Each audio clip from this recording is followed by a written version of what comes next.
Hi, Bob Morrow from Email Homes and Venture Property Investments. One of the questions I get asked recently with a lot of new investors coming to our property tours and quick start programs is what is the process for buying a house? And that could be an hour-long video, but I want to make it fairly simple.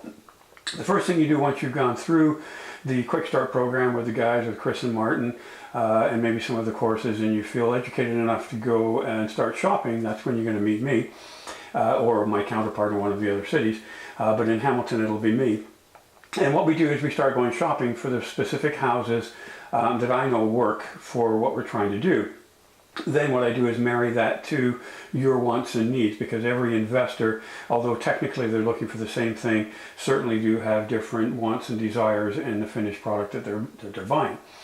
Sometimes it's a complete rental, sometimes it's a partial rental, sometimes it's a turnkey, and I need to find that out. Once I do, then I narrow it down, and you come visit. You probably live somewhere in Toronto, and you'll come down for a couple of hours, and we'll see 8 to 10 homes.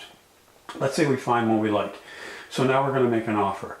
Usually the offer has several conditions, but the two most important ones are finance and inspection. Martin and Chris will both tell you that you should have an inspection on every house.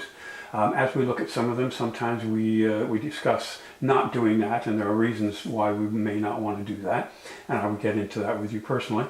The finance clause, hopefully by now you've been dealing with our finance people and you're fairly confident that you can get the money. So you don't put that clause in. And the reason I don't want these clauses in is because I can negotiate a better price then. Think about it from a seller's point of view. If I'm offering to buy your house and I have no conditions whatsoever, that means I'm selling the house as soon as I sign a piece of paper. Now, if you want to have those conditions in because you feel nervous, that's fine. We talk about all that stuff and I make sure there's a comfort level for you. Let's say we put both those conditions in, or one of them, and it's usually for 5 days. So that gives us 5 days to do an inspection or to get the financing in place. And then we waive and it's officially our house.